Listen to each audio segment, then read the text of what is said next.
Hi friends, இங்கே பாருங்கள்.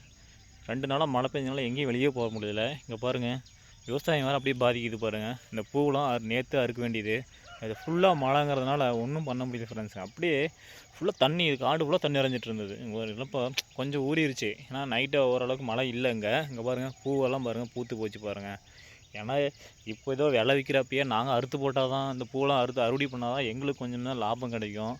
ஆனால் பட் பாருங்கள், இப்போ என்ன பண்ணுறதுன்னு தெரியல. கிளைமேட் பார்த்தீங்கன்னா உங்களுக்கு நல்லா தெரியும். அங்கே பாருங்கள், ஃபுல்லாக எங்கள் சூரியனை கண்ணில் பார்க்க முடியல பாருங்கள். 2 டேஸ் ஆகுது, சூரியனே கண்ணில் பார்க்க முடியல. இதுக்கு முன்னாடிலாம் பார்த்தீங்கன்னு வச்சுக்கோங்க, வெயில் அடிச்சா என்னடா வெயில் அடித்து சாவடிக்குதேன்னு சொல்லுவோம். இப்போ என்னடானா மழை பெஞ்சிட்டு சாவடிக்குன்னு சொல்லுவோம். ஆனால் பட் இதெல்லாம் பாருங்கள், இதெல்லாம் விவசாயம் தான் எங்களுக்கு. இதுதான் வாழ்வாதாரமே, இந்த பூ தான். ஏதோ இந்த பூ அறுத்து போட்டால் தான் எங்களுக்கு ஏதோ ஒரு 10 லாபம் கிடைக்கும். அதுவும் பாருங்கள், அந்த மழையினால் அப்படியே பாருங்கள் நிப்பாட்டி வச்சுருக்கோம் காட்டிலேயே. ஏன்னா வச்சுக்கோங்களேன், இந்த கார்த்திகை மாதம்லாம் சபரிமலைக்கு மாலை போட்டுன்னு போகிறாங்கல்ல, அந்த இதனால தான், அந்த இதுக்கு தான் கொஞ்சம் பூலாம் விளைவிக்குது. இல்லைனா அதுக்கப்புறம் கேட்குறதுக்கு கூட ஆள் கிடையாது.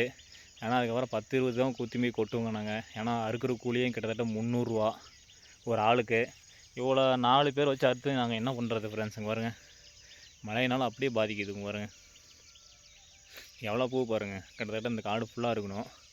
இன்றைக்கி நீங்கள் ஈவினிங் அறுத்திங்கன்னா ஒரு 2 மணிக்கு அறுத்தோம்னா கரெக்டாக 3 மணிக்கெலாம் ஒரு 4 மணிக்கெலாம் அந்த பூவை அறுக்க முடியாது.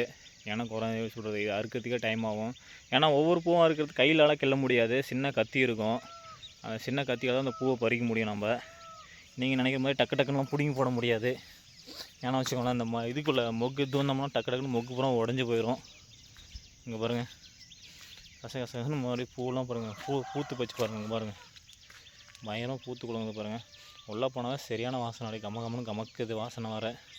இங்கே பாருங்கள், செண்டே தேவையில்ல போல், அந்தளவுக்கு வாசனை அப்படியே மணக்குது பாருங்கள். ஏன்னா இதுக்குள்ளே டக்கு டக்குன்னு நம்ம வேறு எதுனா பிடிங்கி போட்டுடலாம். அரளிப்பூ அந்த மாதிரினா பிடிங்கி, மல்லிப்பூனா பிடிங்கி போட்டுடலாம், அதெல்லாம் மொக்கும் முடியாது.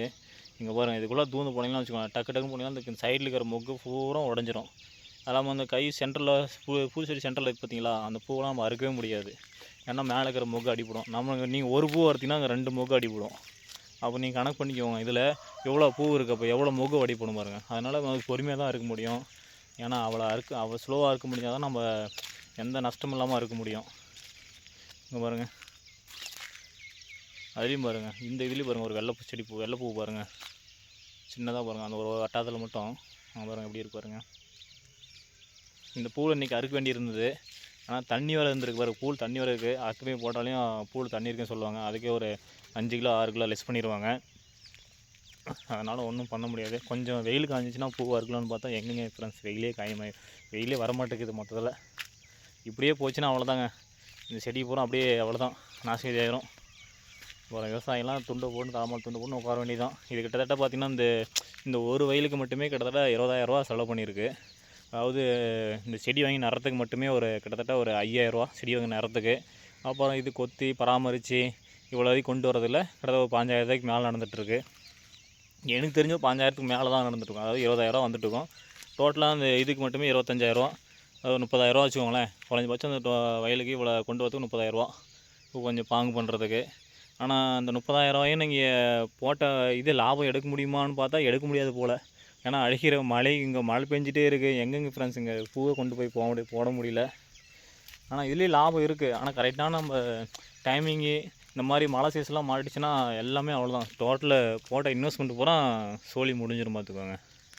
எல்லாமே நம்ம ஒன்றும் பண்ண முடியாது. ஏன்னா இப்படி கண்டினியூஸாக மழை பெஞ்சிட்டே இருந்தால் நம்ம எதுவுமே லாபம் சம்பாதிக்க முடியாது. இங்கே பாருங்கள், இந்த பக்கம் பார்த்தாலையும் பாருங்கள், கரெக்டாக அழகாக பூ பழி போய் சொல்கிறது பார்க்கறதுக்கு நல்லாயிருக்கு. நீங்கள் பார்க்கலாம், லைவில் பார்க்கலாம். இங்கே பாருங்கள், அது மேலே பாருங்கள், பாருங்கள், தண்ணி பாருங்கள் எப்படி இருக்கு பாருங்கள். கசகசன்னு தண்ணி இருக்குது பார்த்தீங்களா, பார்க்கறதுக்கு எவ்வளோ அழகாக இருக்குது. இருந்தாலையும் தண்ணி மேலே இருந்தாலையும் பனித்துளி மேலே எப்படி அழகாக இருக்குது. இது நம்ம அதுவுமே போட்டாலையும் இது ஈரப்பூ பண்ணிடுவாங்க.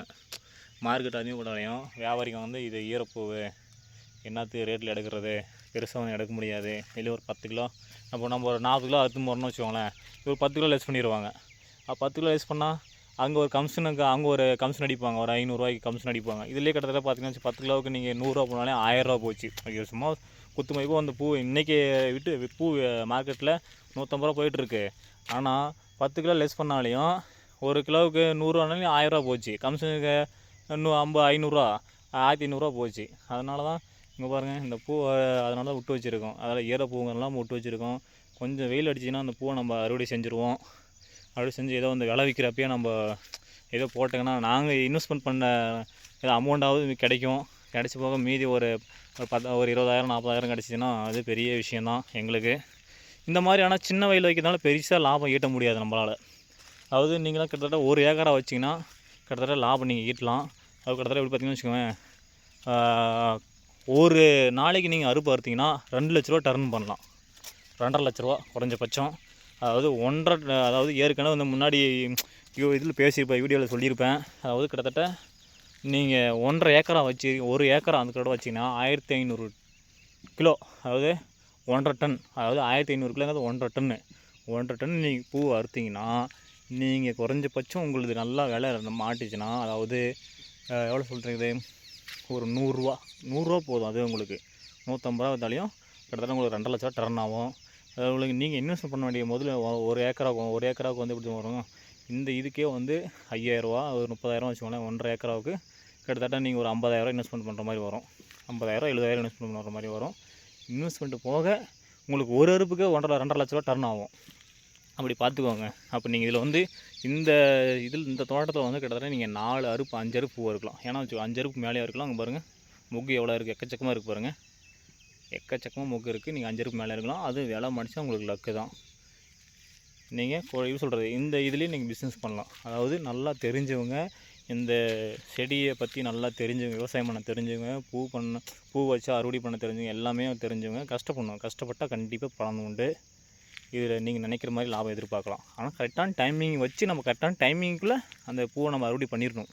ஏன்னா நம்ம லேட்டாக பார்க்கணும்னா அதுக்கான லாபம் கிடைக்காது. ஏன்னா மார்க்கெட்டில் வந்து பெருசாக விலை விற்காதுல்ல. இப்போ கார்த்திகை மாதம் முன்னாடியே நம்ம வச்சு இதெல்லாம் அறுவடை ஆக வேண்டியது. ஏன்னா 2-3 அறுப்பு மொக்கு வந்து கம்மியாக இருக்க வேண்டியது. ஏன்னா இது கொஞ்சம் லேட்டாக வந்துருச்சு. இருந்தாலும் கரெக்டான டைமிங் தான் வச்சோம், இருந்தாலும் கொஞ்சம் லேட்டாக வந்துருச்சு. அதனால் நம்ம கார்த்திகை மாதம் முன்னாடியே கரெக்டாக நம்ம அறுவடை பண்ணுற மாதிரி பார்த்துக்கணும். ஏன்னா கரெக்டாக அப்போ தான் அந்த விலையில் வந்து மாட்டும். அந்த மாதிரி நம்ம வச்சுக்கணும். இந்த வீடியோ பிடிச்சா லைக் பண்ணுங்கள், ஃபாலோ பண்ணுங்கள், ஷேர் பண்ணுங்கள். மறக்காமல் உங்கள் ஃப்ரெண்ட்ஸுக்கு எல்லாத்துக்கும் ஷேர் பண்ணி விடுங்க இந்த வீடியோ பிடிச்சிருந்தா. ஏன்னா உங்களுக்காக இந்த வீடியோ எடுத்து நான் அப்லோட் பண்ணி போட்டுட்ருக்கேன். இதுக்கு முன்னாடி இந்த வீடியோ பற்றி பேசியிருப்பேன், பூவை பற்றி பேசியிருப்பேன். ஏன்னா மழை எங்கேயும் வெளியே போக முடியல. Tata bye friends.